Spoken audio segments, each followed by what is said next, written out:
Et bonsoir à tous, salut les jeunes. Merci d'avoir répondu présent cette fois-ci pour un épisode exceptionnel de Rue de la Révolution. Exceptionnel car notre invité est exceptionnel, mais aussi parce que, exceptionnellement, nous enregistrons cet épisode en direct. Ce stream auquel vous êtes sur le point d'assister sera finalement une espèce de stream coulisses. Donc on va enregistrer le podcast Rue de la Révolution comme on l'enregistrerait normalement, mais on va diffuser cet enregistrement en direct. Donc vous retrouverez d'ici quelques jours le podcast Rue de la Révolution comme d'habitude dans vos applications de podcast habituelles, sur Spotify également, bien monté, bien propre, avec le générique, les petites pastilles, etc. Mais pour profiter un petit peu de notre invité exceptionnel, nous allons aussi diffuser donc cet épisode en direct et ça permettra aussi de prendre quelques remarques du chat et ça vous permettra de profiter du coup d'avoir la primeur un petit peu de l'interview qu'on va avoir avec notre ami Eureka, Gilles Mito de son vrai nom. Ce petit disclaimer étant fait, c'est aussi ma façon d'affirmer d'une part que le format de l'émission ne va pas trop changer par rapport à d'habitude et que c'est une émission qui est certes enregistrée dans les conditions du direct mais qui est quand même un peu montée. Donc si on se reprend, les reprises ne seront pas dans le produit final hein, puisque le produit final est quand même un peu nettoyé. Et puis du coup vous n'aurez pas les jingles en direct puisque tout ça est fait en post-prod. Je vais tout de suite donc me connecter avec notre ami Gilles et Roland qui nous attendent tout de suite. On va faire un petit peu de mise au point et puis on va démarrer l'épisode comme n'importe quel épisode de Rue de la Révolution. Voilà, merci d'avoir répondu présent à cette invitation d'épisode live. Salut les jeunes, salut Roland, salut Gilles. Salut. C'est bon, vous êtes bien là, vous êtes bien connectés. Ouais. J'en profite du coup pour demander au chat si le son est correct, si on entend bien et Gilles et Roland. Est-ce que vous nous entendez ? Du coup, n'hésitez pas à raconter votre vie. Hein. Voilà, est-ce que vous nous entendez bien ? Voilà. Alors, je pense que Eureka est un petit peu plus faible, mais ça, c'est pas forcément très grave puisque dans l'épisode monté, ça sera réajusté. Et puis comme on est très poli, on ne parlera pas les uns sur les autres, donc ça devrait être nickel. Voilà. Exactement. Voilà, tout à fait. Merci Eureka d'avoir accepté l'invitation. Ce que je vous propose, c'est qu'on passe tout de suite en mode enregistrement. Je pense que Roland t'a expliqué. Ouais. C'est multi-channel. Ouais, voilà, multi-channel. Moi, je vais mettre en route aussi. Voilà. Hop, c'est parti. Et du coup, je vais faire ma petite intro comme d'habitude, et puis on va démarrer tout ça. Voilà, donc on est tous en enregistrement. Une pensée pour CAF et Faskill qui sont en même temps en train d'enregistrer Torréfaction dans la salle d'à côté. Ouais. Il faut pas parler trop fort du coup. C'est comme ça que ça marche. Ah ouais, exactement. Bon, j'y vais, je tente l'intro, j'essaie de la faire en une fois. Ce qu'il faut savoir, c'est que c'est un peu les coulisses. En général, il m'arrive de m'y reprendre à 2-3 fois pour l'intro. Moi, j'aurais pensé que tu la fasses pas en direct, mais ok. Je vais la faire une fois en direct, je vais pas la refaire 50 fois, puis si je dois la refaire en post-prod, je la referai en post-prod. C'est bien. C'est pour l'entertainment. Ils ont du biscuit comme ça, les gens ils auront du lol. Allez, en toute détente, en toute décontraction.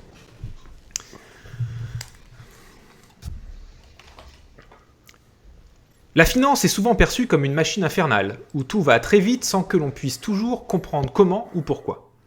Très lointaine pour le commun des mortels, elle est pourtant capitale, tant elle influence l'économie, la politique, tant elle peut faire la pluie et le beau temps. Pour la comprendre, pour démêler le vrai du faux, certains insiders témoignent, après des années et des années en salle de marché. Alors non, ce n'est pas moi l'invité de cet épisode, mais à quelques millions d'abonnés YouTube près, c'est tout comme. Pour ce dernier épisode de la saison 2, nous sommes aujourd'hui en compagnie de Gilles Mito, de la chaîne YouTube Eureka, mais nous sommes aussi en public, en direct, sur Twitch, et vous êtes avec nous, Rue de la Révolution, avec celles et ceux qui la font. Donc la générique. Je suis sur le cul. T'as vu, je l'ai fait du premier coup, sans problème. Je pensais qu'il avait de choc. J'avais mis 20 balles dessus. Il a pas de choc. Alors, à quelques millions d'abonnés près, moi j'aurais dit milliers. Milliers, ouais, j'en ai fait des caisses, c'est vrai. Ça commence déjà. Bah voilà, vous l'avez reconnu, il s'agit de Gilles Mito, alias Eureka. Je vous fais pas vraiment l'affront de le présenter, voilà, donc vidéaste sur YouTube, sur le créneau de la vulgarisation financière et économique, aussi l'auteur d'un livre et qui nous fait l'amitié d'avoir accepté l'invitation pour ce dernier épisode de la saison 2 de Rue de la Révolution. Merci Gilles, comment tu vas ? Merci de m'inviter, oui, je vais très bien. Et toi ? Bah écoute, ça va super. Alors le format de l'émission n'est pas très différent qu'à l'habitude, dans le sens où toi et moi, effectivement, on aurait très bien pu faire une interview croisée, puisque nos parcours, je pense, s'entrecroisent, ont quelques similitudes, ainsi que nos causes.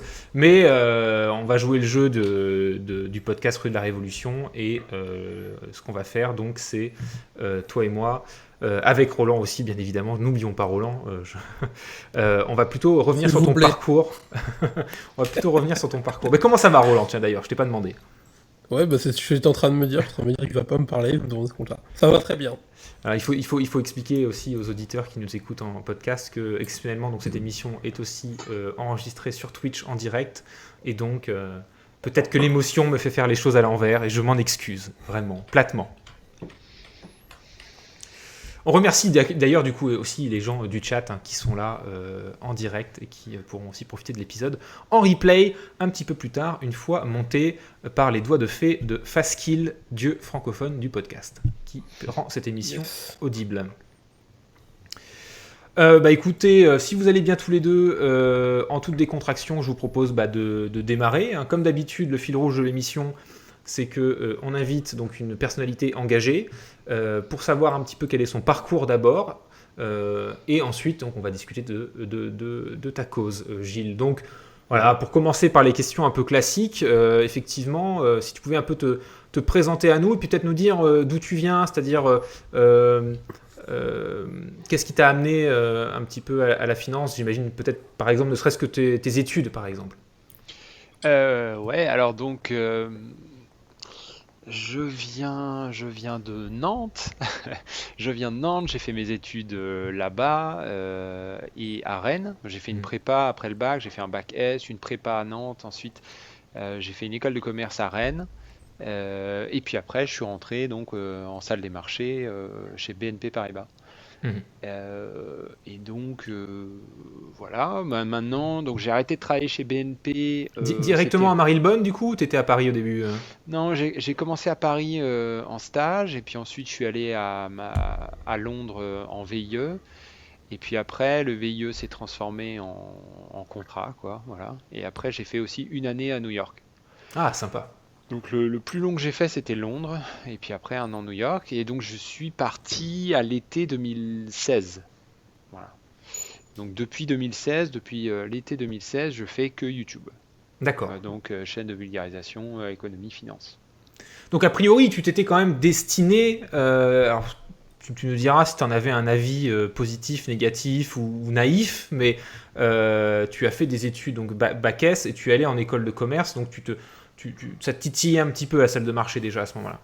Ouais, alors ça c'est un truc, je réfléchissais un peu, mais en fait, c'était pas si évident que ça pour moi. Le lycée m'a dit que j'étais mauvais en sciences. Donc en gros, j'étais pas bon en maths, j'étais pas très bon en physique parce qu'il y avait des maths. Et donc du coup, je me disais bon, j'aime bien la science, mais en fait la science c'est pas fait pour moi parce que sinon j'aurais des bonnes notes. Donc du coup, la solution, ça a été, j'avais aucune idée de ce que je voulais faire. Donc la solution, c'était l'école de commerce parce que ça ouvrait le plus de portes possible, c'était général, c'était généraliste, enfin voilà, c'était ça l'idée. Ensuite, dans les 2 ans de prépa, il y avait plein de maths. Et là, pour le coup, ça marchait mieux. Alors, j'avais pas des meilleures notes parce qu'en prépa, ça fait mal. mais par contre, j'avais vraiment un prof, notamment en première année de prépa, qui m'a réconcilié avec les maths et j'ai aimé ça. Et en fait, je me suis rendu compte qu'on peut tout à fait aimer et pas toujours tout comprendre parce qu'en fait, ça va très vite et parfois, ça va juste trop vite. Et je me suis aussi rendu compte qu'on peut avoir compris et en fait avoir loupé son examen et avoir une mauvaise note, mais Tout à fait. c'est pas pour ça qu'on n'a pas compris ou pas capté. C'est juste on est parti dans le mauvais sens et puis il y avait que 2 heures et puis voilà. Donc j'ai un peu déconnecté tout ça et en fait je me suis dit bah mince finalement j'aurais peut-être bien fait de la science parce que j'avais toujours aimé ça quoi et j'avais tout calé sur mes notes et bon. Donc ensuite on arrive en école de commerce et là en école de commerce le seul truc qui se rapproche de la technicité et de ce que j'aimais bien en sciences, travail avec les nombres, les chiffres quand même, bah c'était la finance. Mhm. Tout le reste, ça m'intéressait moins du coup. Donc c'est là où la voie a commencé à se dessiner. C'est vraiment en arrivant en école de commerce, les cours de finance, et puis évidemment par-dessus ça, il y a aussi le côté bon, bah, les financiers, ils sont dans les grandes villes, ils sont dans les tours en verre qui sont mystérieuses, au dernier étage tout là-haut, ils ont des super salaires avec des super appartes. Ouais. Donc tout ça évidemment, c'est une espèce de, Ça aide un peu, mais disons voilà. que a priori, c'est pas tant par amour de l'objet financier en tant que tel, c'est plutôt par amour des mathématiques où tu t'es dit un domaine d'application des maths, Ouais, c'est la ouais, finance. voilà. Bon, alors moi, effectivement, je relate à fond parce que c'est effectivement les maths qui m'ont amené là-bas en sachant que au moment où je suis sorti d'école, c'était le truc cool à faire quand tu étais bon en maths, quoi. Donc, Ah ouais. Ouais, moi c'est ça. Plus que c'était vraiment une histoire de technicité, voilà, c'est technique, c'est complexe, il y a des chiffres, et au début on comprend pas, mais si on s'accroche, on finit par comprendre, et quand on comprend, c'est génial. Donc il y avait ce côté-là, et moi, ça me plaisait vraiment pendant mes cours de finance, quoi. Voilà. Donc, il y a l'objet mathématique, il y a les cours de finance. Donc, tu débarques à la BNP, à Paris, à Londres, à New York. Qu'est-ce qui t'a plu dans le métier de la banque est-ce que ça t'a plu déjà, d'une part, Ouais. au-delà du fantasme qu'on peut en avoir, des grandes tours, des beaux appartes, de l'émulation de la salle de marché, ce qu'on peut s'imaginer quand on est en école avant d'y arriver. Donc déjà, est-ce que ton premier contact avec la salle de marché, ça correspondait à tes attentes? Est-ce que ce métier t'a plu sur le plus long terme? Enfin, Ouais. au moyen terme en l'occurrence, puisque Alors en long fait, terme, on connaît. la première approche que j'ai eue, j'ai fait un stage d'un an, là, la fameuse année de césure, on a ça en école de Ouais. commerce entre la deuxième et la troisième année. J'ai fait ça à la Société Générale à Paris, où là j'étais en middle office. Et donc c'était ça ma première approche, ma première rencontre avec la banque. Et donc il y avait une opportunité d'avoir un emploi à cet endroit-là. Et en fait, moi, je me disais, donc ça s'est très bien passé. Je suis arrivé en me disant, oh là là, je vais pas être capable de faire ça, je vais pas. Donc plein de réserves et puis au final, ça a bien pris. On devient très vite, c'est des métiers de technicien là aussi, hein, Mhm. en middle office. Donc on devient assez vite spécialiste de son petit domaine. Et puis moi j'ai essayé de mettre en place des petits trucs Excel, des petits trucs automatisés, machin. J'avais un peu appris tout seul parce que je suis un peu geek, donc sur internet j'avais lu des trucs et puis ça avait bien plu et donc, voilà. Franchement ça s'était bien passé, j'avais trouvé ça assez intéressant, mais ça durait qu'un an et c'est vrai que je me disais mince, si c'est ça tout le temps, ça va devenir quand même rébarbatif. Mhm. Enfin donc, mais ça, c'était la première expérience. Et donc, il y avait une opportunité d'emploi. Et moi, je me disais, bon, bah, si ça a bien marché au middle, faut que j'essaye le front office, quoi. Faut que j'essaye la Ouais. salle des marchés. Donc, Mhm. termine bien mon diplôme, ma troisième année et tout. Et après, je cherche un stage vraiment objectif que du front office, la salle des marchés. Et donc, ça a fini par marcher. Je rentre à la BNP. Et là, c'est effectivement. En fait, c'est un peu la même chose qui se passe. C'est-à-dire qu'on te donne ton petit périmètre. Assez vite, tu deviens autonome et tu arrives à mettre en place des trucs et tout. Tu comprends bien ce qui t'arrive. Mais par contre, là, dans le middle office, c'est très vite bloqué. C'est-à-dire qu'en fait, le mec à côté de toi, il fait un truc très similaire. Le mec devant et derrière, il faut aussi des Mhm. trucs très similaires. Mais là, en salle des marchés, bah, il y a les traders qui sont là, il y a les vendeurs, il y a les analystes financiers. Tu peux toujours aller les voir, tu peux leur demander. T'étais quoi en front du coup? T'étais Oh, moi, quant? j'étais. T'étais structureur? Oh non, non, non, non, j'étais assistant sales au début. D'accord. Mon stage, Ok. c'était assistant sales. Donc, moi, Et ça consiste en quoi? ben, alors, un desk de trading, moi je le résume toujours comme ça. Un desk de trading, c'est exactement la même chose qu'une espèce de grossiste. Donc, dans le grossiste, tu as d'abord, enfin, dans le métier, il y a d'abord une gestion de stock. Tu as celui qui gère les stocks, qui fait rentrer les produits et qui les fait sortir. Ça, c'est le trader. Ouais. Ensuite, tu as l'analyste financier, c'est celui qui conseille le trader sur les produits qu'il devrait faire rentrer ou pas, en fonction des informations. Donc c'est le trader qui a la décision, mais il a besoin d'informations, surveiller qu'est-ce qui se vend, qu'est-ce qui se vend pas, qu'est-ce qu'a la Hmm. cote, pas la cote, etc. Ça, c'est le rôle de l'analyste. Et puis ensuite, il y a le vendeur. Alors le vendeur, c'est en fait le trader, il fait rentrer du stock, mais pour le faire rentrer, il faut trouver un vendeur. Et puis pour le faire sortir, il faut trouver un acheteur. Et ça, c'est le rôle du vendeur. Lui, il est là, c'est la relation client. Donc, sachant que les acheteurs et les vendeurs, ce sont des fonds d'investissement, euh, voilà, des fonds d'investissement, des assureurs, des hedge funds, ce genre de choses. Donc, c'est un peu les trois métiers du desk de trading. Et à Ah, tu chaque me fends fois, le il y a une. cœur, là, t'oublies le quant quand même. Alors le quant pour moi, alors évidemment, il est là, c'est pour les modèles. Et puis il y a aussi tout l'IT, il y a aussi tout le. Mais pour moi, ce que tu retrouves systématiquement dans les desks de trading, c'est au moins ces trois rôles-là. Tu vois, nous, par exemple, sur les convertibles, je faisais des obligations convertibles, on n'avait pas vraiment de quant attitré. Oui, alors ce qu'il faut Euh, savoir, c'est qu'effectivement, le front office en salle de marché, c'est un petit peu le job le plus demandé, le plus compétitif, c'est celui qui permet d'avoir les meilleurs salaires, c'est vraiment la cheville ouvrière si je reprends ton exemple du grossiste, bon, le trader, c'est celui qui fait rentrer l'argent et qui fait rentrer les bénéfices. Donc effectivement, c'est un petit peu c'est lui qui est en haut de la chaîne alimentaire. Mais sur les produits un peu plus complexes, où il faut faire plus que vendre et acheter, mais où il y a aussi des stratégies de couverture à avoir, et on a déjà eu l'occasion d'en parler aussi sur la chaîne Twitch lors des live échos, c'est que il y a certains produits qui ont un besoin mathématique un peu plus important, et donc pour lesquels on fait appel aussi à des ingénieurs qui, eux, vont faire des maths, quoi, pour le dire simplement. ouais.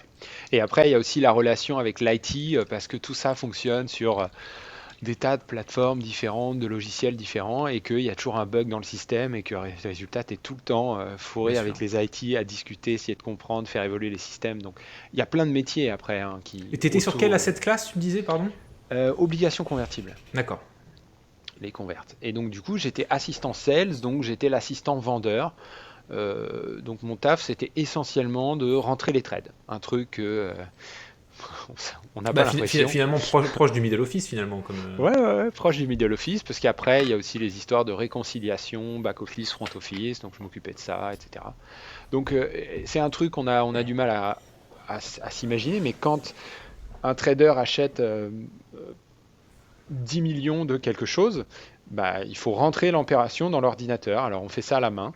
Mhm. Alors j'imagine que maintenant ça a un peu évolué, mais enfin moi, au moment où je faisais ça, le trader, il n'avait pas le temps de le rentrer lui parce qu'il avait plein de trucs, et qu'il fallait que ce soit quelqu'un qui le fasse. Donc il crie ce qu'il fait, il dit ah j'ai acheté 10 millions de ça, puis toi tu le notes sur ton cahier, et puis après tu le rentres dans l'ordinateur.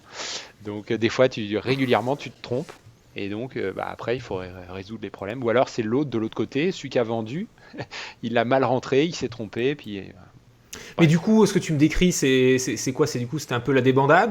T'as Non. été un peu déçu de ça Non, non, ou... non, non, non, c'était intéressant, c'était intéressant. Moi, je suis arrivé, j'ai appris mon taf. Après, j'ai essayé de mettre en place des petits trucs pour améliorer, parce que c'est encore une fois mes machins avec Excel. Ça a bien plu, donc d'habitude, là où on renouvelait systématiquement le stagiaire, là, on m'a gardé. Ouais. Et puis, à partir de là, j'ai commencé à aller renifler du côté de l'analyse. Donc, j'ai fait, ah, mais tu fais quoi? L'analyste financier. On a commencé à expliquer son travail. Puis, hop, je suis passé en analyse financière. Puis après, je suis passé en trading, puis après, je suis passé en vente. Mais donc de manière officielle, quoi, avec un vrai métier de vendeur, alors qu'avant, j'étais plutôt uniquement assistant, tu vois. Ouais, je vois. Donc voilà, Donc tu grimpes finalement les échelons au fur et à mesure, voilà. tu étends tes connaissances et... je fais juste une petite interruption pour signaler à notre ami Roland. On entend beaucoup ton bruit de fond en fait quand tu...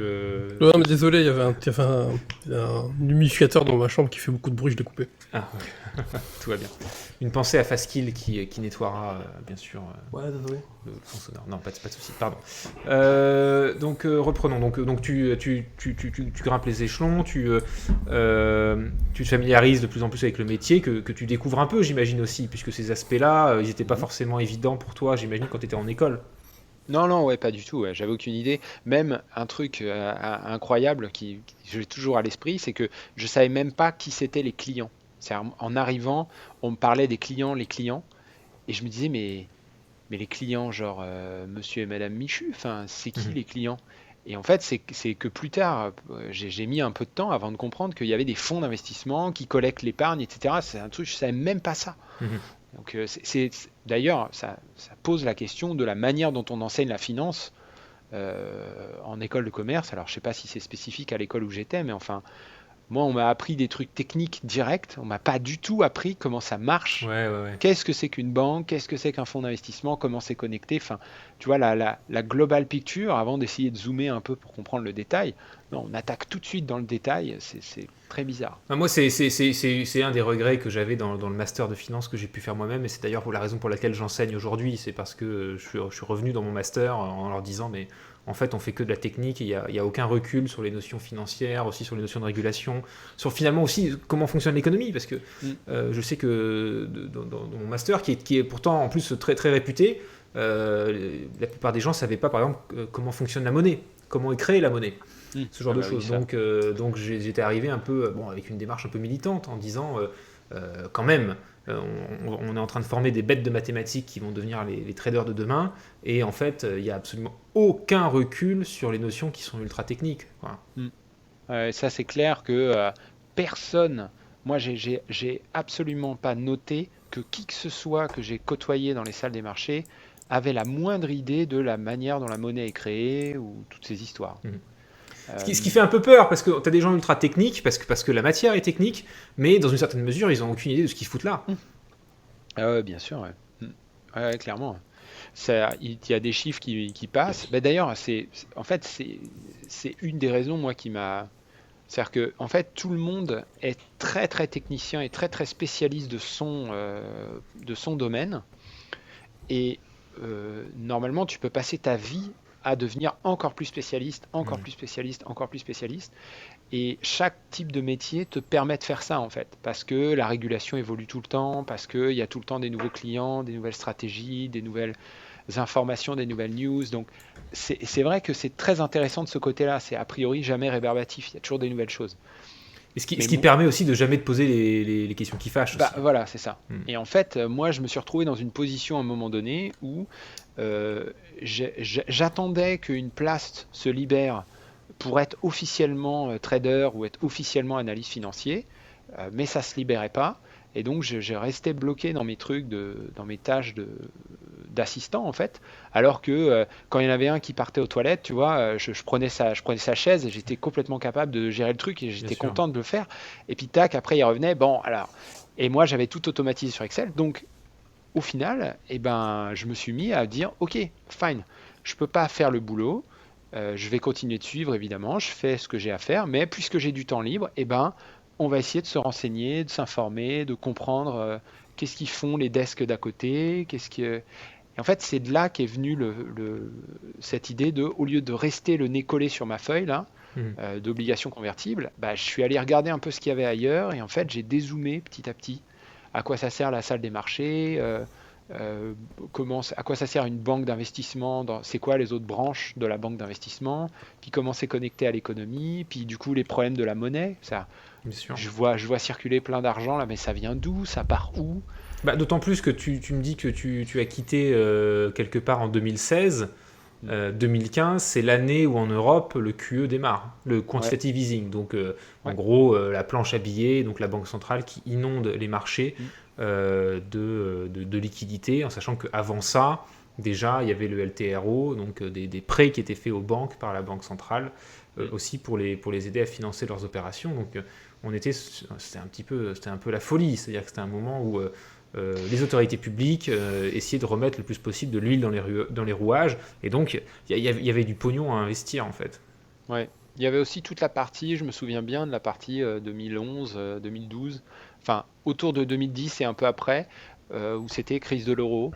Et là aussi, il y avait énormément de questions. Je me posais beaucoup de questions sur l'histoire est-ce qu'il faut relancer, pas relancer, la T'es Grèce doit rentré en quelle année du coup rembourser. en salle pour situer? Après les Euh, subprimes, juste après peut-être, c'est ça, hein?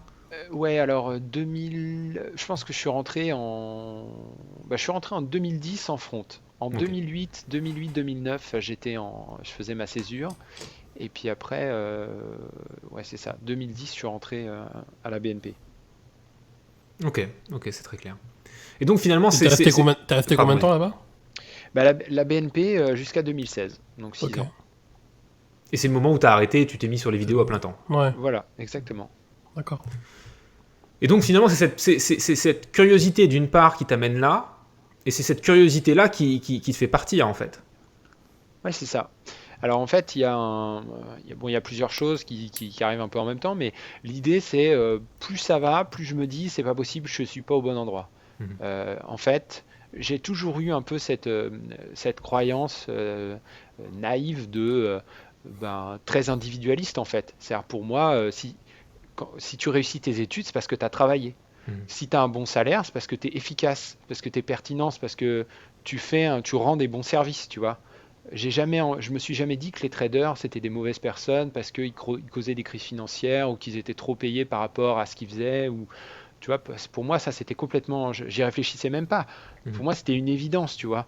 Si les traders sont bien payés, c'est qu'ils sont utiles. Non, et Sinon, ils puis en seraient plus, pas bien payés. le bourrage de crâne, alors j'emploie des gros mots, mais le bourrage de crâne qu'on peut avoir dans une certaine idée de la méritocratie qui est complètement fantasmée C'est en ça. fait, en prépa et en école, participe aussi Bah, c'est pas à que ça. participe, c'est que c'est le début, quoi. Quand C'est le tu rentres début, en c'est ça, prépa oui, absolument. et qu'on te dit que c'est toi l'élite de la France, C'est enfin, vrai. si En c'est pas prépa, le plus grand bullshit de l'année, tu ouais, vois, c'est vrai. genre, ça commence comme ça, quoi. C'est le premier jour, on te dit ça. Donc, on est C'est- Et, forcément que 5 ans plus tard ou 6 ans plus tard, les gens, il y en a qui y croient encore, hein. et Absolument. moi, la petite prépa que j'ai faite, qui est une petite prépa comment, nantaise, et malgré ça, on me disait qu'on était l'élite, etc. On a eu ce discours-là. Donc, dans une grande prépa parisienne, j'imagine même pas le niveau que ça peut atteindre. Bon, on n'en Donc, parlera pas. Mais donc du coup, mais non, mais en plus, moi, je suis entièrement d'accord avec vous. Je suis le premier à taper sur les grandes écoles et la prépa, mais certaines personnes pourraient me faire remarquer que je tape sur la main qui m'a nourri. Mais bon, on a le droit de changer d'avis et de se faire aussi de développer une conscience politique. Alors quand on est jeune comme ça, on a très peu de recul. Et quand on arrive en prépa à 18 ans, en général, c'est parce qu'on nous a dit t'es bon à l'école, il faut que tu ailles là-bas. Hein. Donc, bon, bref, je referme la parenthèse tout de suite. Mais en ce qui concerne donc ta prise de conscience à toi, mon cher Gilles, ce qui est intéressant, c'est que là, le champ des possibles s'ouvre complètement. Tu pourrais aller bosser ailleurs, tu pourrais essayer ouais. de trouver un autre job dans la banque aussi qui soit peut-être un peu plus orienté vers du développement durable, par exemple. Bon, même, est-ce que c'est seulement possible? Ça, c'est peut-être un autre débat. Mais de fait, tu décides de faire de la vulgarisation sur YouTube. Ouais. Alors, comment ça t'est venu, ça, en fait? C'est finalement ton hobby que tu as décidé de mettre à plein temps ou... Alors, en fait, donc le truc qui se passe, c'est que quand j'arrive ça fait déjà un moment que je me dis, c'est pas possible, je suis pas au bon endroit. Ce que je fais correspond pas à mes valeurs, correspond pas à ce que, voilà. En fait, j'ai l'impression que la salle des marchés, c'est pas utile. On pourrait limite la fermer, que ça marcherait très bien. On pourrait trouver une autre façon de faire. Tout ce monde-là est trop payé. Enfin, voilà, ça correspondait pas du tout. Et ça me trottait déjà dans la tête depuis un moment. Et puis, on propose un poste à New York. Et là, cette fois, c'est pour être vendeur officiel, pas assistant machin ou assistant truc. Et puis, c'est New York. Bon, alors je me dis, ok, là, il y a peut-être une opportunité. Si je dois avoir une carrière dans la banque, c'est là que ça démarre. Donc, on la tente. On la tente. Je sais que j'ai un peu une conscience politique qui se forme, mais là, il y a vraiment une opportunité de carrière. Donc je fais Après, OK. rien ne t'empêche d'utiliser le système aussi, hein, parce que Oui, lutter contre le système sans les armes du système, autant oui, dire qu'on peut attendre longtemps, quoi. oui, oui, non, c'est Tu peux en effectivement, profiter, quoi. c'est un truc qui se défend aussi. Je sais pas à quel point quand on est sur un desk comme ça, on peut lutter contre le système, mais pourquoi pas, ouais. Alors du coup, En tout cas, ce que j'essaie de dire, c'est que tu n'aurais rien gagné à partir trop tôt, si ton but c'était ensuite de vouloir changer les choses, hmm. sans Alors avoir les moyens de le faire, en fait. ouais. Mais en fait, mon but, c'était vraiment enfin, mon but, c'était de faire un métier dans lequel je me sente bien, en fait. Et c'était surtout ça. Donc, quand je suis arrivé à New York, quand j'étais à Londres, je me posais plein de questions sur la finance, etc. Mais j'aimais bien mon travail. Et j'aimais bien les gens avec qui je travaillais, Mhm. c'était devenu mes amis, et il y avait une bonne ambiance, et c'était cool, quoi. Et après, j'étais juste pas d'accord avec tout ce qui se passait dans cette salle des marchés, mais d'un autre côté, j'étais pas tout le temps non plus à avoir ça dans un coin de ma tête. Il y a Je des vois. fois, on est occupé sur sa tâche, et puis ben, on n'y pense pas, et puis voilà, et la journée passe. Bon, quand je me suis retrouvé à New York, là, ça a changé vraiment. J'étais toujours chez BNP, mais BNP à New York, enfin BNP aux États-Unis, ça n'a rien à voir avec BNP en Europe. Donc banque beaucoup plus petite, beaucoup moins de clients, beaucoup moins d'appels, beaucoup moins dynamique. Et là où je me suis retrouvé, il n'y avait rien à faire. En gros, on m'a fait venir pour remplacer quelqu'un qui partait en congé maternité, et il se trouve qu'il n'y avait pas besoin. Ils se Mhm. sont plantés, ils m'ont fait venir alors qu'il n'y avait pas besoin. Ils étaient trois, ils passaient à deux. En fait, ils auraient très bien pu soutenir l'activité à deux. Donc là, on s'est retrouvés. On se regardait dans le blanc des yeux, il n'y avait rien à faire. Et là, ça a été très difficile pour moi parce que bien payé alors que je trouve que c'était pas du tout justifié. Pas du tout envie de poursuivre dans cette équipe. Je les connaissais pas. On n'a pas eu l'opportunité de créer des connexions, des liens parce que de toute façon il se passait rien. Mhm. Puis Euh, t'es déraciné à ce moment-là aussi. voilà, tout le monde se rendait bien compte que l'activité était en train de péricliter, donc les mecs, ils étaient en flip de perdre leur travail. Il y avait vraiment une très mauvaise ambiance. Moi, en plus de ça, bah, j'avais rien de plus à faire, donc du coup, je continuais mes lectures, ce qui continuait de me dévier Ouais, bah oui. encore plus de. Donc tout ça n'allait pas du tout, je me sentais très mal, et j'avais vraiment la boule à l'estomac tous les matins quand j'allais travailler. Donc, parce que je me disais, mais qu'est-ce que je fous là, quoi? Qu'est-ce que je fous là? J'ai rien à faire là, je suis inutile. Et même s'il y avait du travail, ce serait pas un bon travail utile pour la société, donc vraiment, ça Oui, va là, pas. t'avais vraiment le combo, quoi. Voilà. Entre ta conscience politique qui se développait par rapport à la tâche elle-même et le cas personnel qui était en train effectivement d'empirer, c'est vraiment là qu'est né Eureka, finalement. Mm, exactement. Et donc, du coup, là est née l'idée de, OK, il faut que je fasse un truc à côté pour me sentir un minimum utile à quelque chose. Et je regardais beaucoup YouTube, j'aime bien la vulgarisation. Il se trouve que moi, j'aime bien expliquer, et c'est un truc que j'avais toujours apprécié. Et je sais pas trop comment c'est arrivé, mais à un moment donné, je me suis dit, mais en fait, je pourrais peut-être faire des vidéos sur YouTube, comme font y penser, Dirty Mhm. Biology et tous les autres que j'aimais bien regarder. Et pourquoi Eureka, du coup, Eureka avec un H et un point d'interrogation?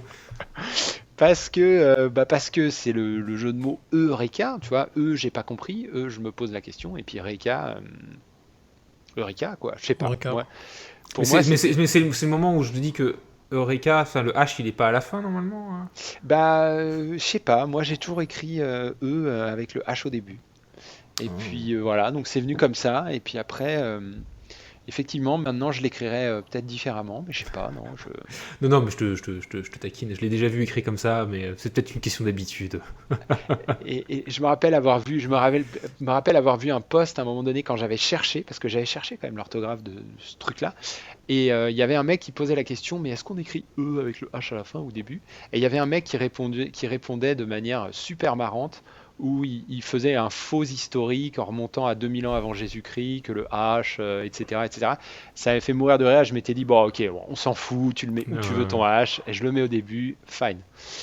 Et voilà. Donc ça vient, c'est juste le jeu de mots entre eux, tu te poses la Mm, question, et Eureka, tu as la réponse, quoi. exactement, Tout simplement. Donc voilà exactement. l'origine story derrière le nom de la chaîne YouTube. Ouais. Il me semblait important d'avoir cette exclusivité pour le podcast Rue de la Révolution, donc je te remercie. Et fun fact, j'ai proposé le truc. Je discutais je sais plus quelle appli avec un pote, et je lui ai dit, ah, je pensais à ça pour le nom de la chaîne. Et lui, il m'a envoyé plein de smileys morts de rire direct. Il a compris tout de suite. Et donc, je suis pas allé plus loin. J'ai fait, ah, ok, bon, bah, c'est bon, ça marche. Et après, j'ai eu plein de gens qui m'ont dit, mais pourquoi Eureka, je comprends pas. Ah bah Et voilà, ça c'est le problème de la blague, ça. C'est le problème de la blague avec tes potes, ça. ouais, raté, ouais. Mm. Bon. Mais donc du coup, ce que tu nous confirmes aussi avec cette envie de faire des vidéos, et donc on va revenir un peu plus aussi à la cause et au contenu des vidéos dans la seconde partie de l'émission, mais juste pour terminer cette première partie de l'émission, alors c'est une question un peu rhétorique parce que je connais la réponse, mais en fait, donc tu es autodidacte plus que tu es économiste, dans le sens où, et je le sais aussi d'expérience personnelle, les écoles de commerce, les écoles d'ingénieurs ne forment pas vraiment des économistes. Comme tu l'as dit, ça forme une certaine technicité, mais il y a plein de notions qui te passent au-dessus. Donc finalement, ce que tu nous décris dans tes vidéos, c'est un témoignage d'autodidacte, on est bien d'accord. Oui, alors c'est ça, ouais. En économie, c'est vraiment autodidacte, ouais. En finance, bah, c'est essentiellement voilà, mes connaissances professionnelles, mes anciennes connaissances Bien professionnelles. sûr, évidemment. Et par contre, en économie, ouais, c'est en autodidacte, complet. Eh ben, Enfin, ouais, ouais. si, ouais. C'est un mélange. Il y a des connaissances qui me sont venues de la salle des marchés, mais c'est vrai, elles sont quand même assez pauvres. Donc, globalement, les traders sont pas du tout des économistes. Enfin, les financiers sont pas des économistes. Absolument. Voilà. Non, mais je crois que c'est important de le préciser. Et je dis ça sans penser à bien ou ni penser à mal.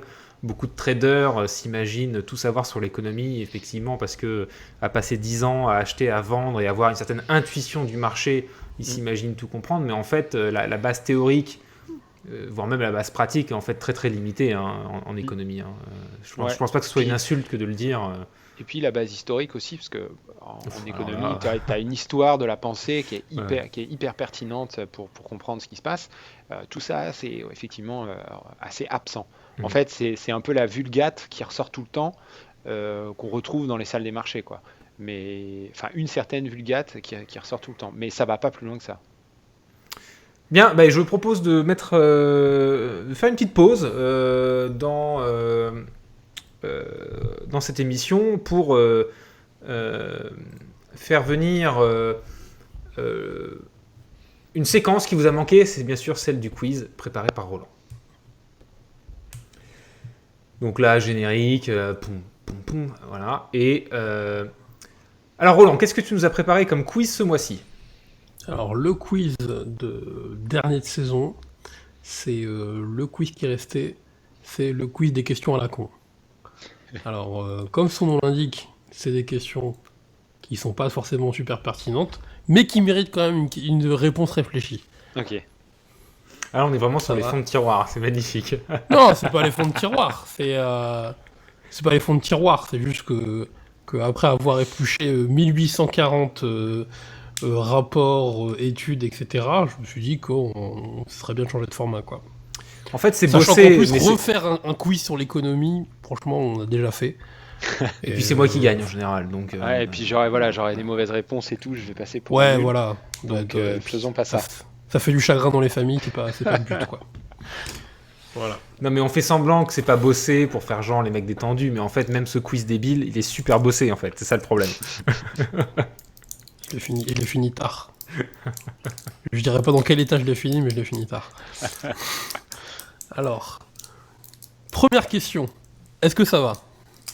Ouais, ça va, nickel.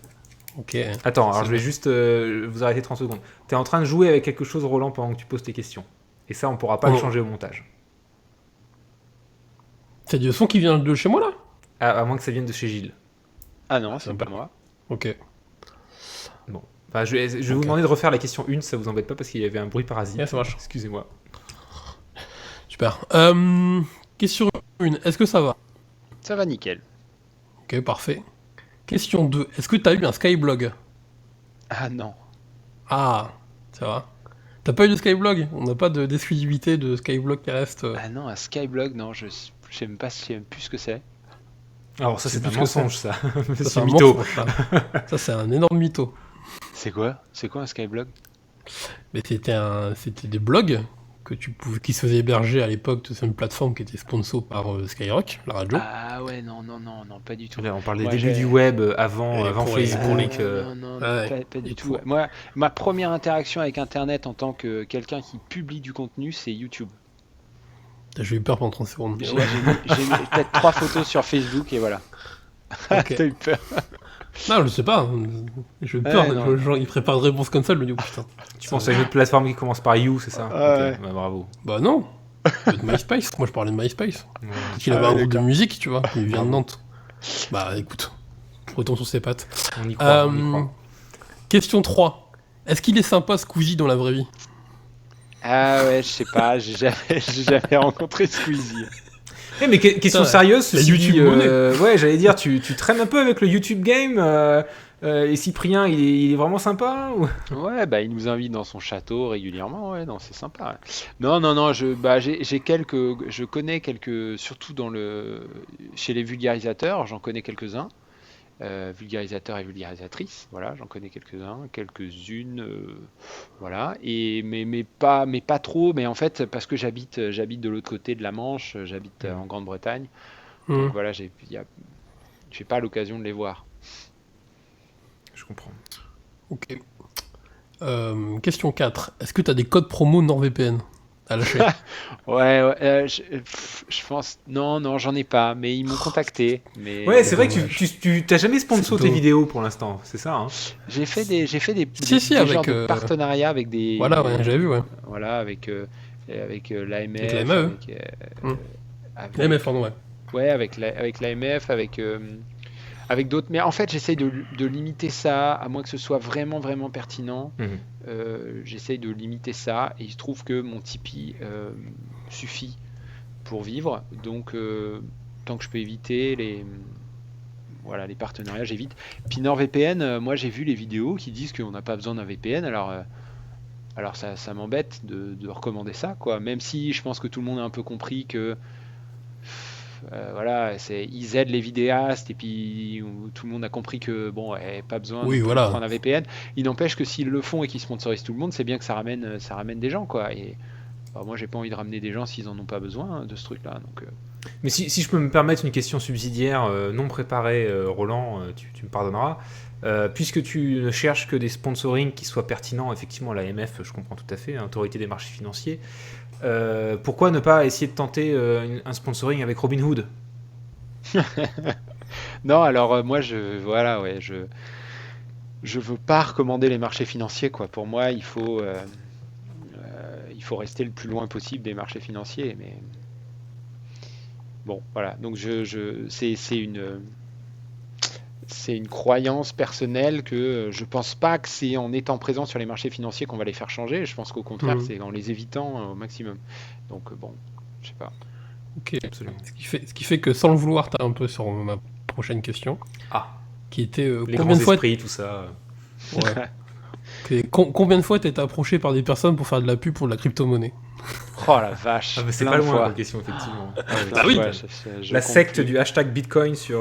Qu'on Exactement. salue, hein, bien sûr, on les aime bien. Ah hein. oui, on les connaît, hein. Tu peux être riche du jour au lendemain. Avant, il fallait acheter de l'or, maintenant, il faut acheter des bitcoins. Voilà, des bitcoins, des je sais pas quel coin, et puis les Ethereum, ICO, etc. Pff, ouais. Et déjà, est-ce que t'as une règle spam aujourd'hui dans tes mails pour ça? Non, j'ai pas de règle spam, mais c'est marrant de voir des signatures. J'ai pas mal de signatures des pays de l'Est, j'ai remarqué, qui viennent, où tu te dis, mais des ICO bizarres, et tu fais, oh la vache. C'est bien, c'est crypto-monnaie. C'est le truc au-dessus. C'est pas Dieudonné qui a lancé sa crypto? Bon, alors c'est clairement une arnaque, hein, mais. Ah non, mais je Ok. te jure.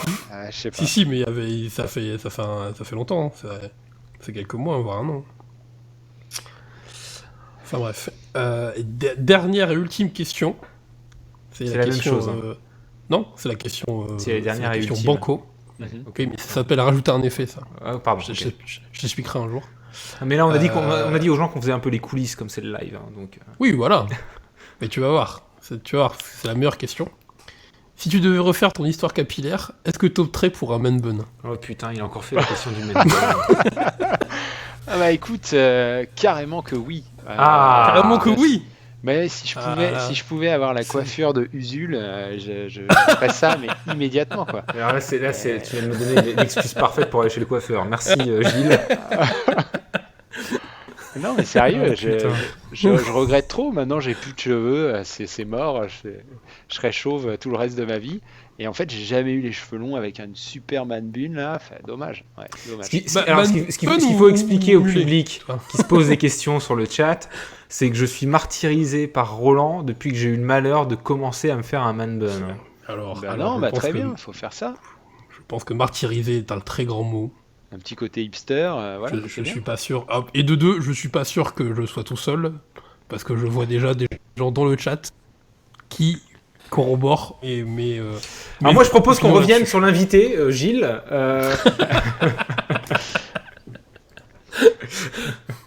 Bah, c'est ma vendetta personnelle, je suis désolé. Ah ouais, non, mais après, chacun sa cause. On fera peut-être un épisode de Rue de la Révolution où on invitera Roland Rouquette contre les Man Bun. Pourquoi pas, On peut. ça peut se faire. Faut prévoir 4 heures. Hein. Oh, putain. J'ai des invités. J'ai des invités, des témoignages. On va proposer à Usul. Tu connais Usul, Gilles? Tu peux pas nous mettre en contact?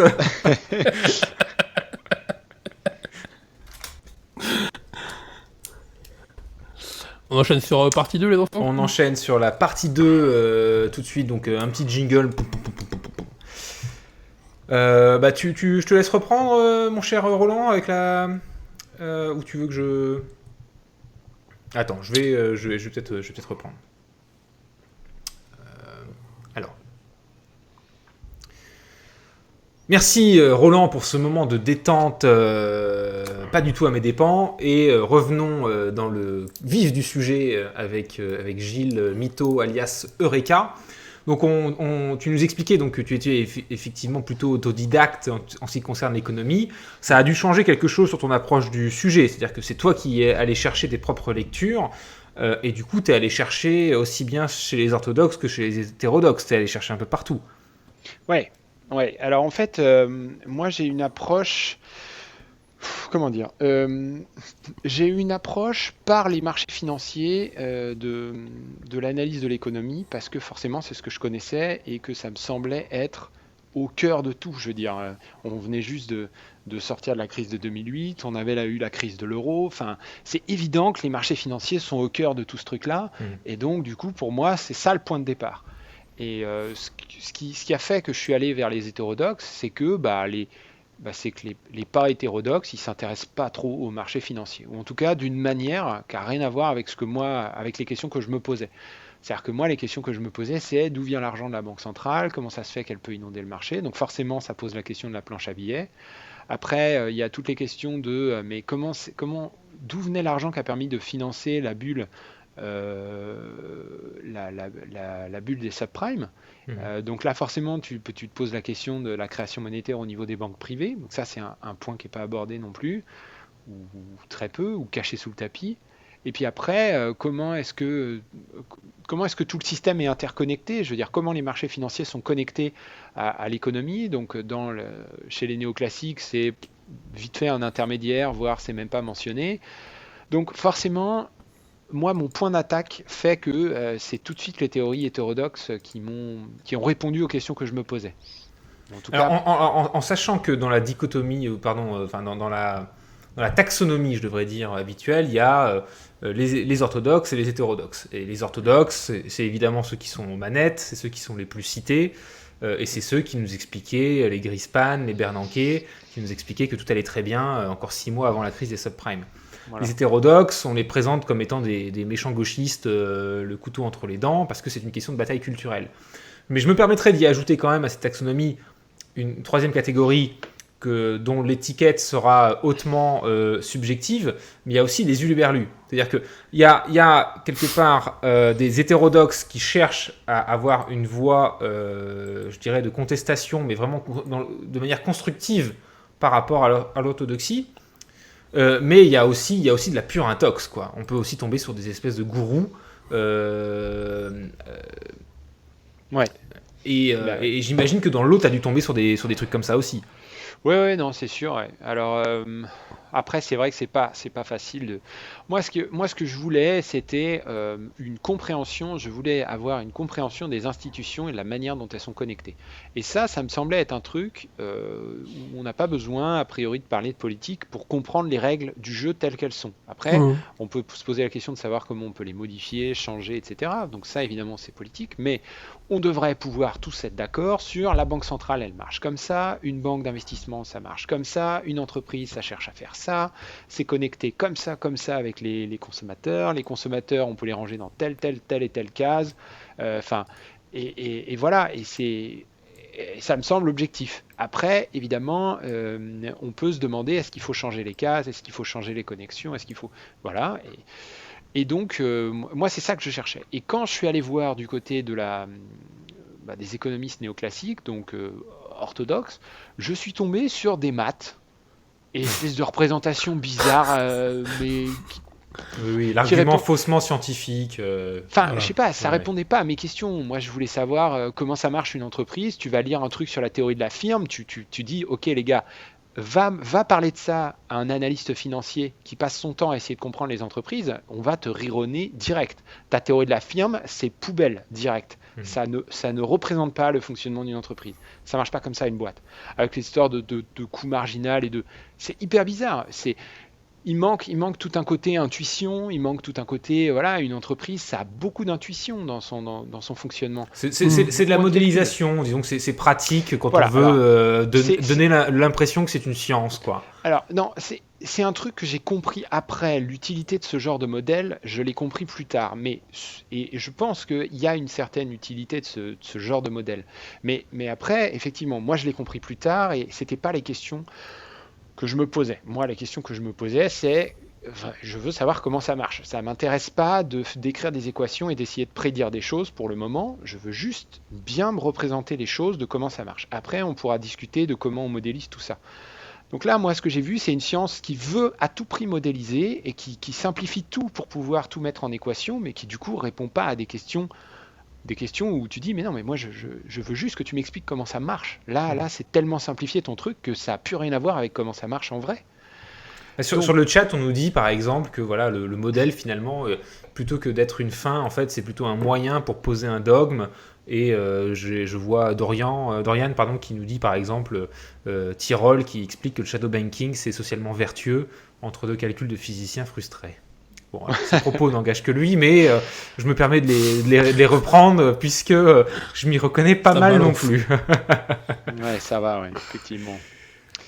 Donc ouais, voilà, donc parce que cette science orthodoxe me semblait beaucoup trop versée dans je veux absolument être de la physique et je veux absolument faire des équations et je veux absolument prédire au millimètre, alors que moi c'était pas ça la question que je me posais.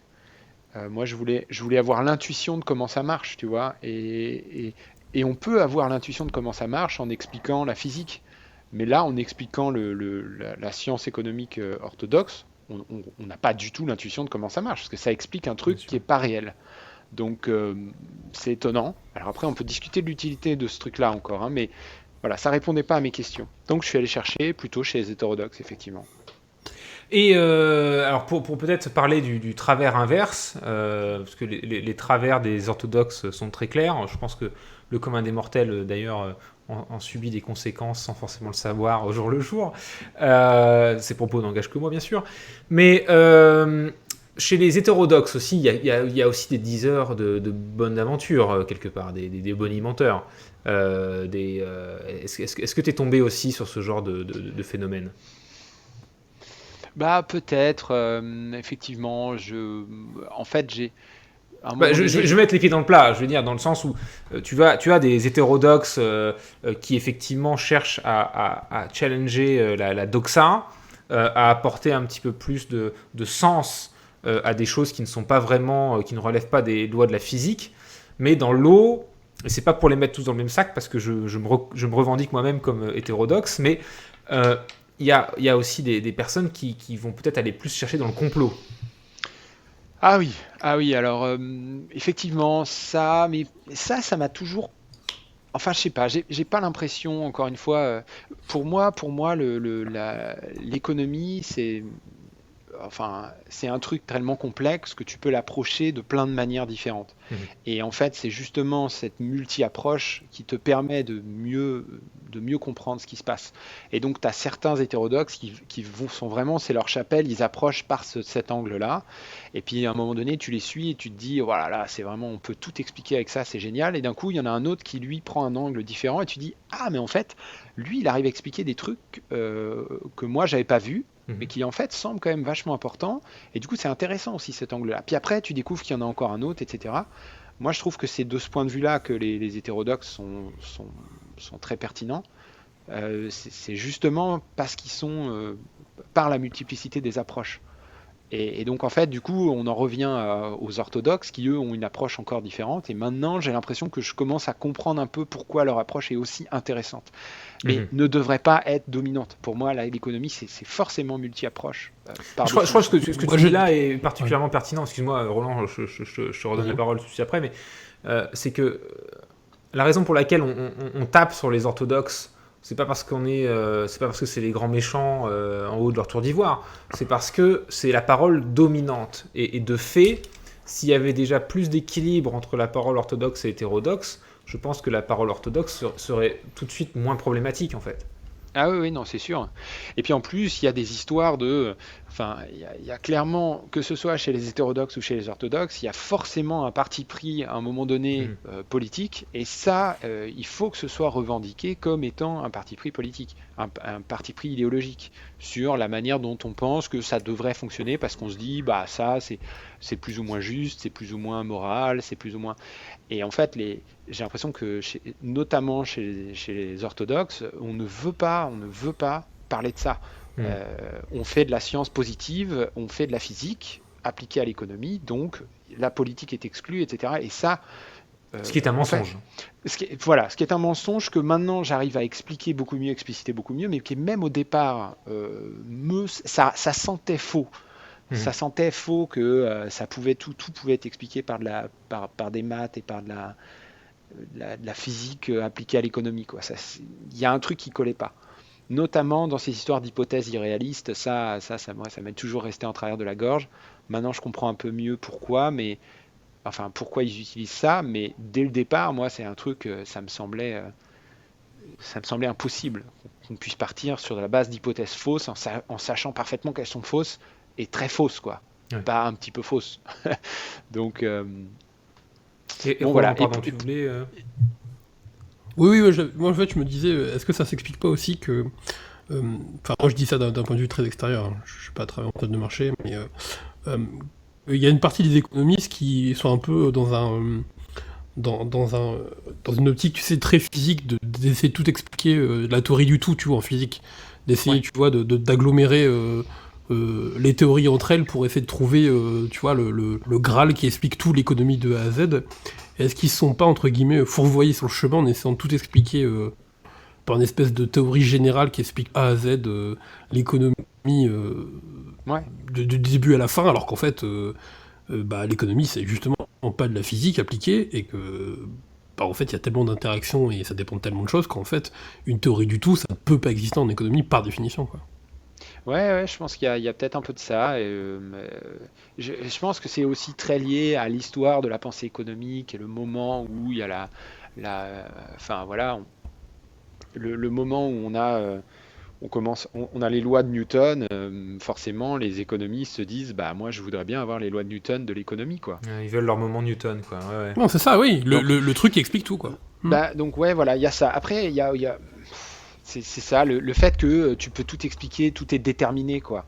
Et en fait, d'ailleurs, c'est un truc qui est assez intéressant. C'est-à-dire que si l'économie, c'est des maths, c'est de la physique, et qu'en fait, c'est déterministe, ça veut dire qu'il n'y a pas de libre arbitre, quelque part. Tu peux expliquer le comportement humain, tu peux le prédire, et donc, du coup, c'est limite la psychohistoire d'Harry Seldon, et puis il n'y a pas de... tu vois, il n'y a pas de... C'est l'inverse du libéralisme. C'est l'inverse du libéralisme aussi, surtout. Ouais, c'est ça si aussi. tout est déterminé, il n'y a pas de libéralisme. Exactement. Du coup, c'est compliqué. Et t'aboutis à un paradoxe, ce qui est assez intéressant. Tu pars du point de départ qui est que les gens sont des individus libres, et en fait, t'aboutis à la conclusion que du coup, ça marche comme ça et pas autrement. C'est des automates, et je peux prédire leur comportement, et donc ils sont plus libres du tout. Mais c'est là où le mathématicien que je suis se dit, il faut quand même rappeler une chose. Et j'espère que les économistes s'en rappellent aussi, sûrement beaucoup, mais pas forcément tous.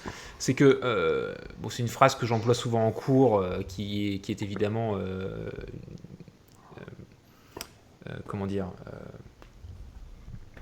bref, hein, qui est mal formulée, mais pour le bien de la poésie de la phrase, c'est que un modèle ne modélise que ce qu'il modèle. Donc finalement, même pour la physique, ça se vaut. C'est que c'est jamais qu'une simplification du réel et qui ne fonctionne que lorsque les hypothèses sont vérifiées. Et ça, n'importe quel matheux à peu près honnête le sait, s'en souvient et se sert de cette approximation pour essayer de décrire des phénomènes avec toutes les limites que c'est censé avoir. Est-ce que quelque part, j'employais le mot de bonimenteur tout à l'heure, l'un des mensonges, c'est pas celui de faire passer des vessies pour des lanternes, d'utiliser le modèle pour ce qu'il n'est pas.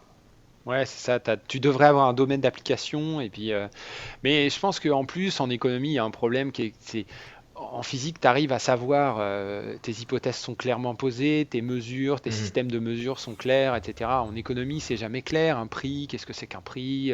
Ça Les change tout données, le c'est temps. Les, dégueulasse. les Ouais. mesures Ah sont oui. jamais les mêmes. Ta règle, ton unité de mesure, 1 euro, il a jamais la même valeur en fonction du temps qui passe, en Ouais. fonction du dollar, il y a l'inflation. Comment tu calcules l'inflation? Bon, bah ça, c'est des espèces de moyennes qu'on fait vite fait. On ne sait pas faire la différence entre une augmentation de prix liée à l'inflation puis une augmentation de prix liée à la qualité de l'objet qui s'améliore. Enfin, donc tout ça, c'est flou. On a des contextes, on a des concepts qui sont flous, on a des unités de Mhm. mesure qui sont floues, mal définies. Puis on essaye de mettre des maths derrière tout ça. Puis ben voilà Puis quoi. Tu... comme disait la grand-mère de Martine Aubry, quand c'est flou, c'est qu'il y a un loup. Il y a un loup. Et donc, pour lutter contre ce loup, c'est là qu'intervient aussi ta cause, c'est celle de la vulgarisation en fait. Ouais, ouais, bah donc c'est ça. Alors comment la vulgarisation intervient là-dedans? Moi, au début, j'avais envie de transmettre des choses que je savais plutôt sur la finance. Je suis venu naturellement vers l'économie parce que ça se connecte. Mhm. Et il se trouve qu'au fur et à mesure au fur et à mesure que j'apprenais des choses sur l'économie, bah, j'avais envie aussi de le partager avec le plus grand nombre, quoi. Parce que je sais pas, moi, quand j'apprends un truc que je trouve incroyable, j'ai qu'une envie, c'est de le crier sur tous les toits. Mais il y a, il- et du coup, là, c'est peut-être le parallèle que tu voulais dresser juste un peu avant avec les gourous. Mhm. C'est le côté, et c'est particulièrement vrai en fait, peut-être moins en finance, mais en économie. C'est à partir de quand tu fais, à partir de quand c'est de la vulgarisation scientifique, à partir de quand ça devient politique, à partir de quand ça peut même être catégorisé dans la fake news, c'est-à-dire que Ouais.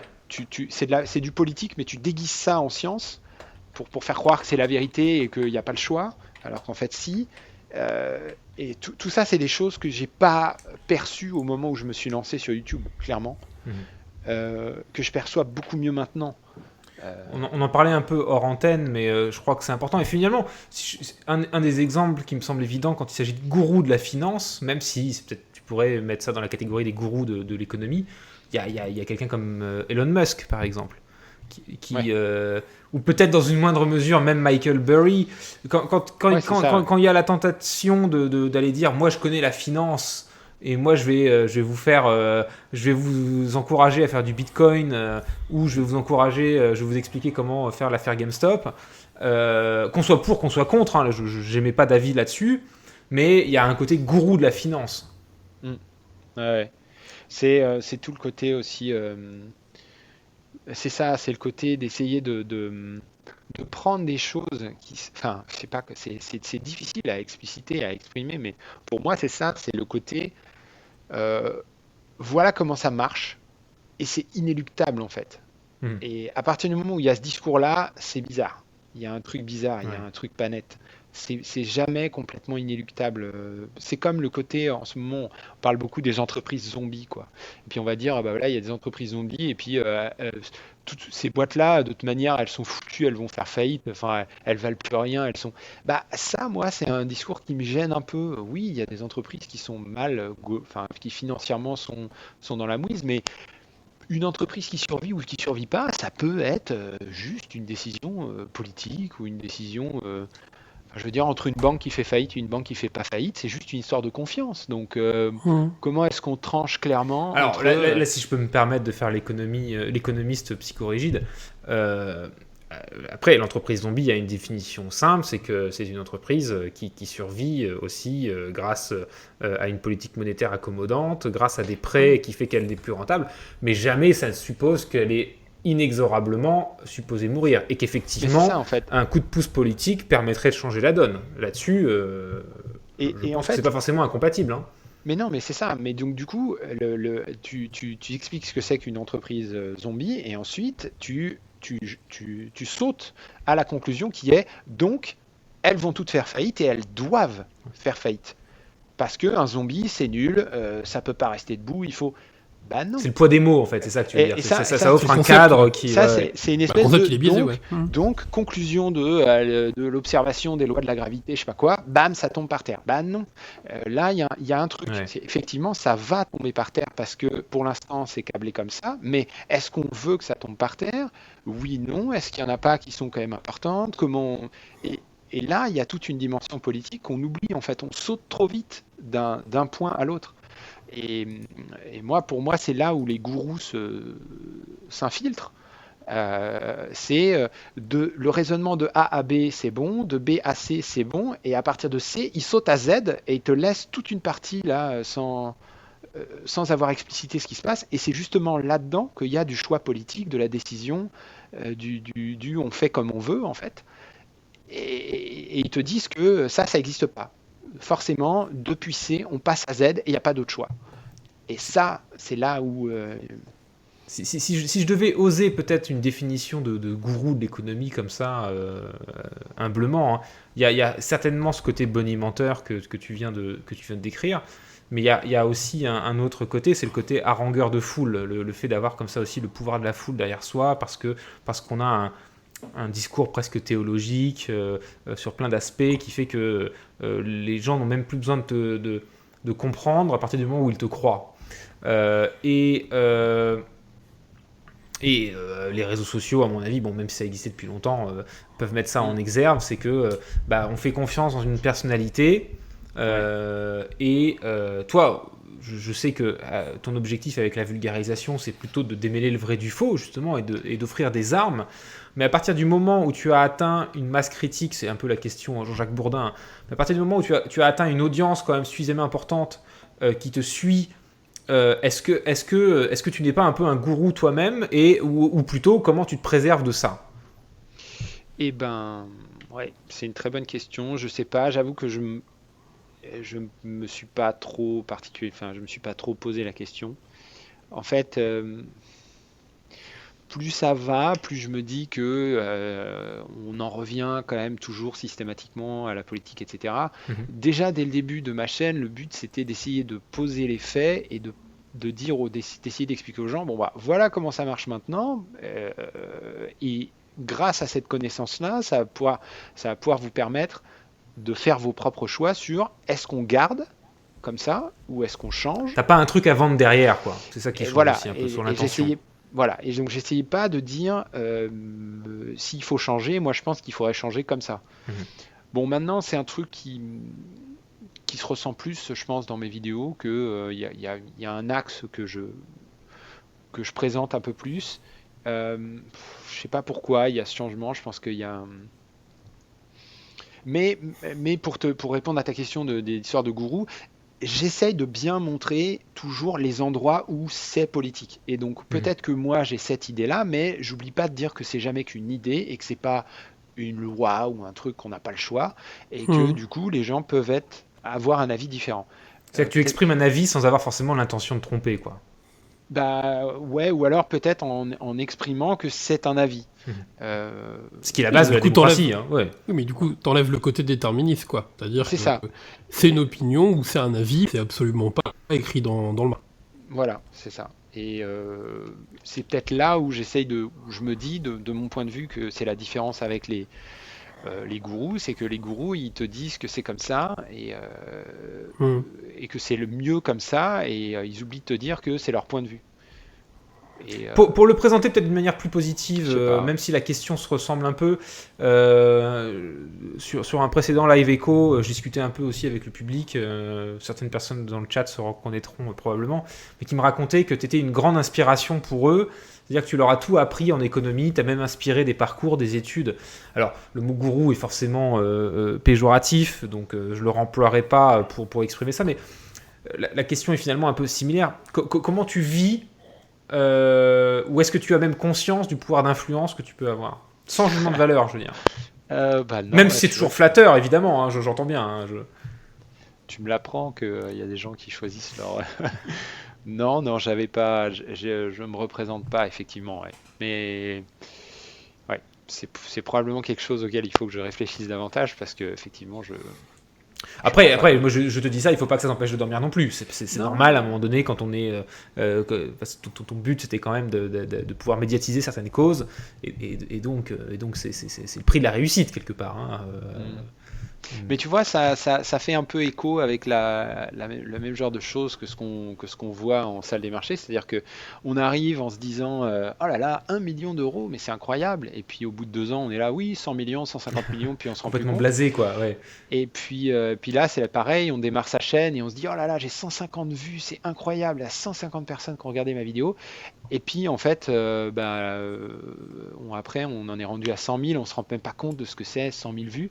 Et puis il y en a d'autres qui montent aux millions de vues. Et voilà, en fait, tu perds le lien avec ce que. Tu te rends plus compte de ce que ça représente. Bon, en sachant aussi, pour peut-être relativiser un peu, c'est que finalement, en ayant un discours pédagogique, un rôle de professeur sur YouTube quelque part, c'est normal que tu inspires des carrières. C'est finalement tout le mal qu'on puisse espérer à n'importe quel professeur. Oui. C'est pas, Après, j'espère que je mène pas. Enfin bon, en tout cas, je le fais. Sur le chat, on me dit que tu as formé des anarchistes sans le savoir. J'ai les plus pures intentions de ce côté-là. C'est-à-dire, j'essaye pas d'orienter vers. Enfin, j'ai pas l'impression de vouloir forcément orienter vers ce que je pense. Mon but, ce serait. Enfin, l'objectif, c'est plutôt de former comment dire, de donner les outils pour que les gens se forment leurs propres opinions. Bah bon, je sais bien que c'est pas possible, hein, forcément. Mais non, mais plus que des anarchistes, tu cherches à former des démocrates. C'est-à-dire que des gens qui ont un esprit critique, qui se posent des questions. C'est prométhéen. Des citoyens, quoi. Voilà, exactement. Ouais, oui. mais apporte le feu, quoi. Ouais, mais même pas forcément moi, je réduirais pas forcément ça à démocrate. Je sais pas, j'ai peut-être pas le bon terme, mais penser. Ou citoyens éclairés, peut-être. Voilà, ouais, citoyen éclairé, ouais, c'est mieux, ouais, je pense.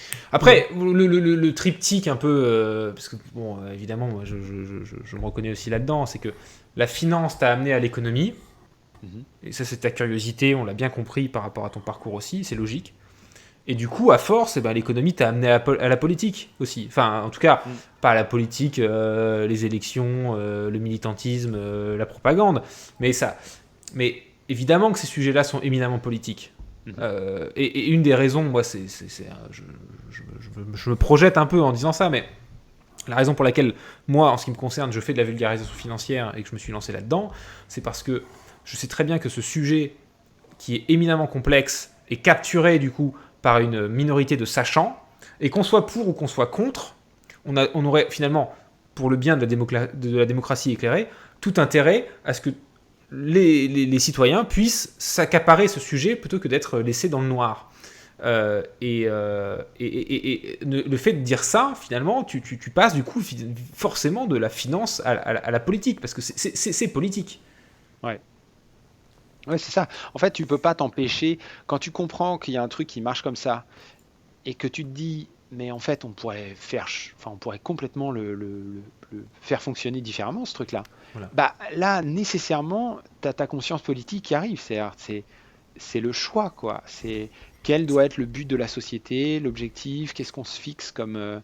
c'est ça, qu'est-ce qu'on se fixe comme donc là, objectif tu reviens commun. à la base du vivre ensemble, et donc forcément, c'est de la politique. Mais Et voilà. c'est l'anti-Tsina, finalement, c'est ça. Ouais, exactement.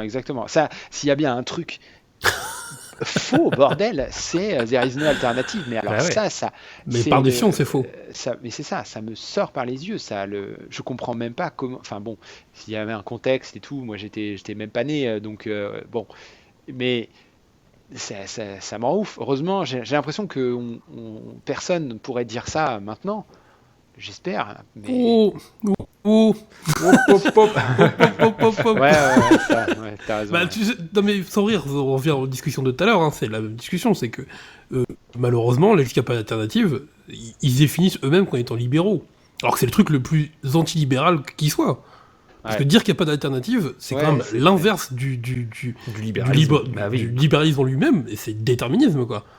Ouais, c'est c'est tout. vrai. Donc, mais eux, ils se définissent comme libéraux, alors on va savoir pourquoi. pas parce que assez c'est plus cool. libéral Mais au sein d'un certain cadre qu'on ne peut pas transformer. super. Donc oui, tu as la liberté d'acheter du pain ou du vin, mais par contre, de rembourser ta dette, ça, Voilà. t'as pas la liberté de... Non. Non, mais s'il y a bien un terme qui a été dévoyé, mais de toute façon, même les thèses d'Adam Smith ont été dévoyés, mais le terme de libéral a été complètement dévoyé, quoi. Ah bah, faut Puis, pas en en plus, parler. moi, enfin, après, là, je vais vraiment être politique, mais quand je vois un président comme Emmanuel Macron qui est passé en se faisant passer pour un libéral, alors qu'il était finalement encore plus conservateur que Sarkozy et Hollande, c'est quand même incroyable, quoi. Ouais. Bon, bref, ça n'engage que moi, ces propos.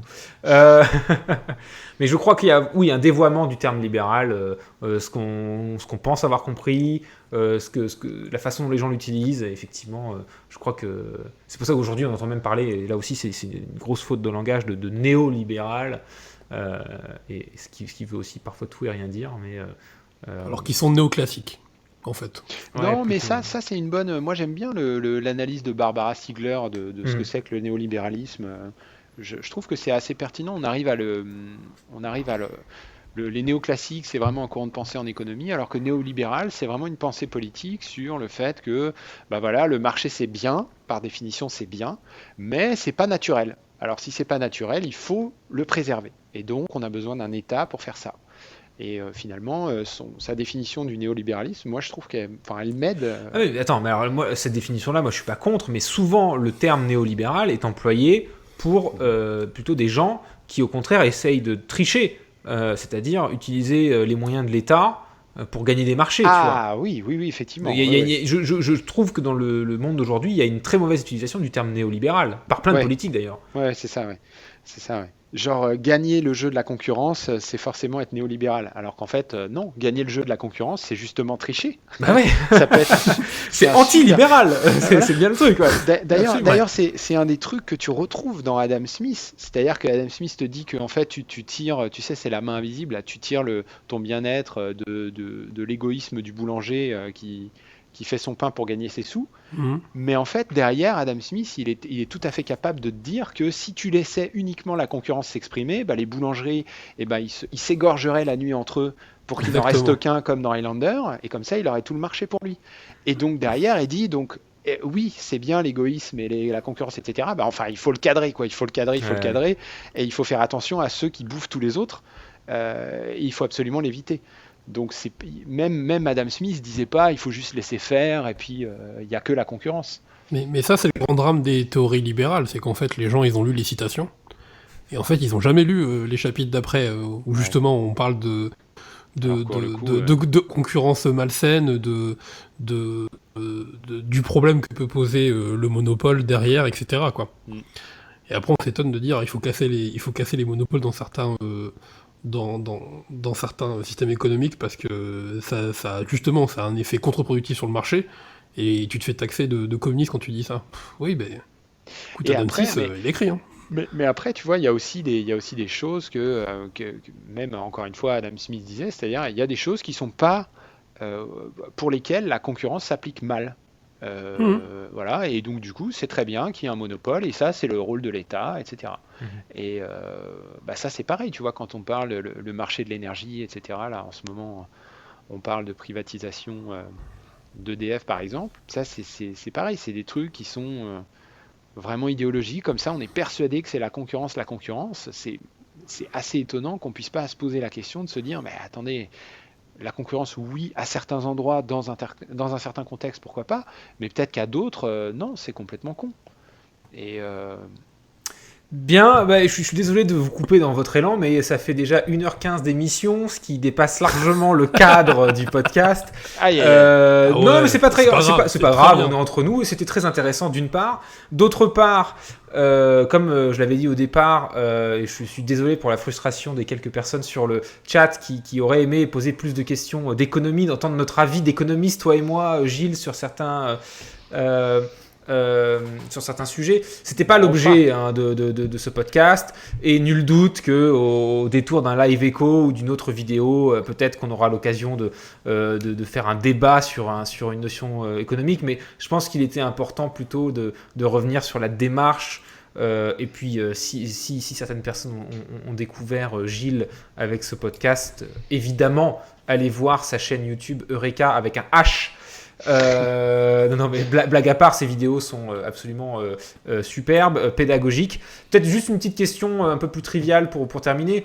À l'heure du tout algo, où le taux d'attention est suffisamment faible, comment tu fais pour finalement marcher avec des vidéos de 2 heures sur YouTube?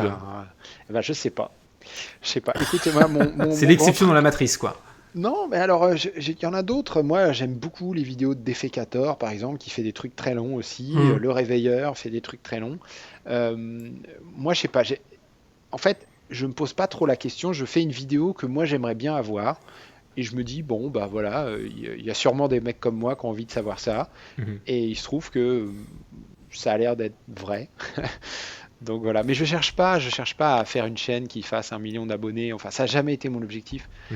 Mon objectif, c'est de faire passer un message, les choses que je trouve importantes, de la manière dont je trouve de la façon dont je trouve est la plus claire possible. Et après, si ça fait pas beaucoup de vues et que je peux plus en vivre, je serai obligé de passer à autre chose. Et puis même voilà. pour les vidéos qui sont longues aujourd'hui, t'as le chapitrage maintenant sur YouTube qui fait qu'en fait tu peux picorer certains morceaux de la vidéo. Ouais, c'est ce que je me dis aussi. Hein. C'est ce que je me dis aussi, ouais. Moi, c'est ce que j'ai fait pour la dernière, personnellement. J'ai pas tout regardé parce que il y avait certains rappels ça m'intéressait pas, mais du coup voilà, et du coup je suis passé un peu plus sur la partie finale, quoi. Ouais, c'est vrai que ça vaut le coup, ça. C'est vrai que c'est pas mal, le chapitrage. Et ça maintenant c'est bien parce qu'en plus tu les as déjà calés, ça t'évite d'aller voir les commentaires où il y en a un, il t'a fait avant, il te mettait les time spots, tu vois. Ouais. Alors que maintenant aujourd'hui c'est déjà fait nickel et puis t'es déjà tu picores, quoi. T'as un menu et tu dis moi je prends directement le dessert parce qu'en fait je connais déjà, quoi. Ouais, c'est vrai que c'est très bien, tu vois, ça m'encourage il faut que j'aille chapitrer des anciennes vidéos. Non, mais c'est vrai que ça pourrait valoir le coup parce que je suis certain que tu as des gens qui te découvrent aujourd'hui puis ils vont voir la vidéo d'il y a 2 ans. C'est bien sûr.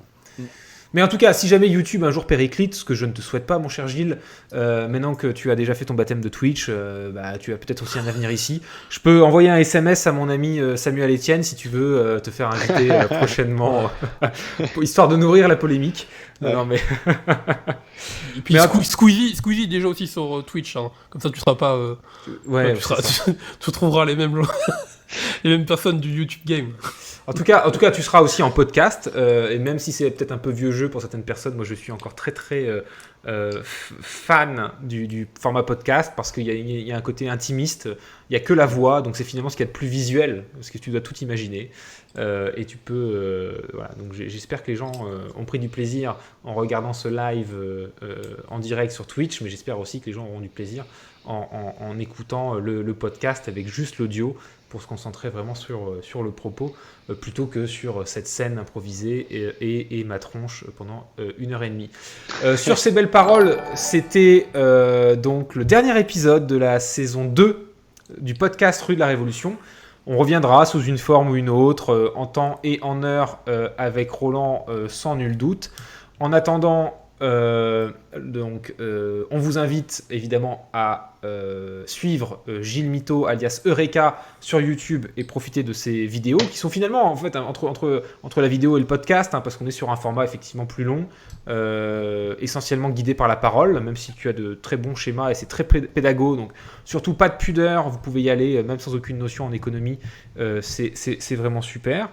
Et puis, en ce qui me concerne, nous, pendant la petite pause de Rue de la Révolution, c'est la raison aussi pour laquelle on vous a amené sur la chaîne Twitch ce soir, c'est que on fera des formats plus spontanés, plus réguliers aussi sur la chaîne Twitch. Vous avez déjà découvert, je pense, dans un format un peu différent que ce que propose Gilles, le live écho, où je fais aussi de la vulgarisation, mais cette fois-ci plutôt en interaction avec le chat, donc qui est un format différent du format de Gilles, qui est plus... tu as créé des personnages, donc tu sais quelque chose de monté, de préparé, et donc aussi de beaucoup plus réfléchi. Et puis peut-être que voilà, de toute façon avec Gilles on reste en contact, donc je ne doute pas que nos chemins se recroiseront. Mais j'aimerais te laisser peut-être le mot de la fin, Gilles. Il y a peut-être une recommandation que tu voulais faire, peut-être donner la référence de ta chaîne ou de ton livre. Non, écoute, tu t'as dit, voilà, la chaîne c'est Eureka, et puis j'ai écrit un livre qui s'appelle Tout sur l'économie ou presque, dans lequel j'ai mis ce que j'aurais aimé trouver sur YouTube ou en librairie quand j'ai commencé à m'intéresser à toutes ces histoires d'économie et de finance aussi, parce que je parle quand même un peu de finance dans le bouquin. Voilà, mais c'est tout. Très bien, écoute Gilles, bonne continuation. Merci encore pour ta gentillesse, ton honnêteté, ta disponibilité. Et on te retrouve sur YouTube et sur Twitter où tu où tu prêches aussi la bonne parole. Roland, merci encore de ta participation et de ce quiz, même si je retiens tes oppositions capillaires, c'est bien noté. On remercie Faskill qui va rendre cette émission encore plus audible que ce que vous avez pu avoir pour ce direct.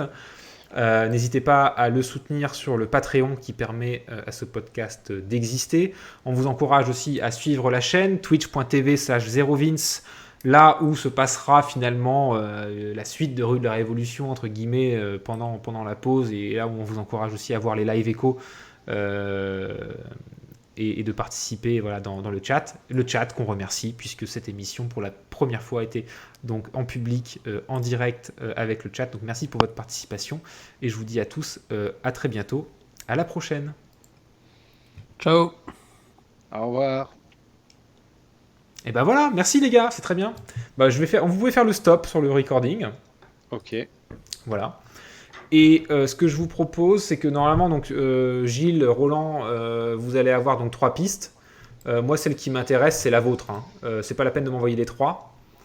Et puis moi, je referai le montage. Donc, ce sera un peu lourd, c'est en Wave. Si vous voulez m'envoyer par WeTransfer, c'est très bien. Et puis, j'enverrai tout ça à Faskill pour faire un montage cristallin de vos voix suaves et sensuelles. Alors, S-Document... Et c'est quoi, Mumble? Ok. Normalement, t'en as une avec le nom des gens. Tu vois. Donc soit t'as ton nom, soit t'en as une qui s'appelle Recorder, je crois. Voilà. Et donc avant que tous les viewers nous rage quit parce qu'ils comprennent pas ce qui se passe, je vais les saluer une seconde fois. Le podcast arrivera bientôt.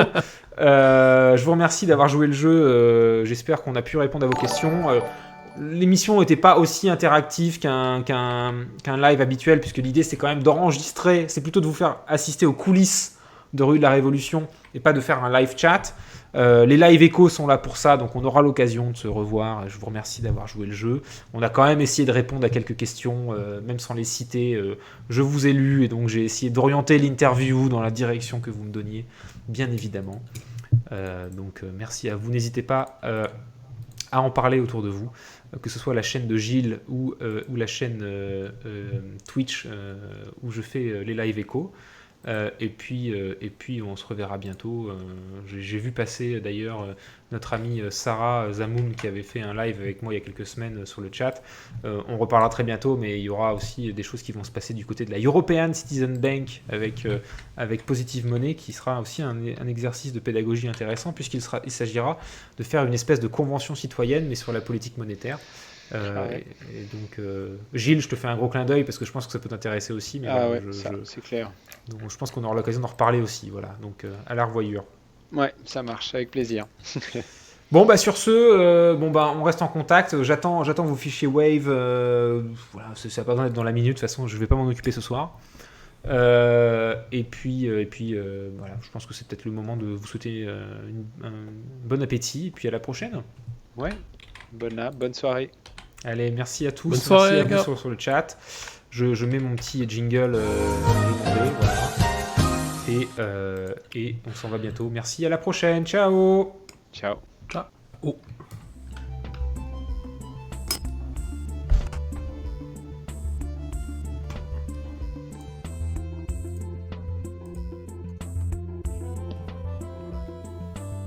Ok, moi c'est Send, hein, je t'envoie.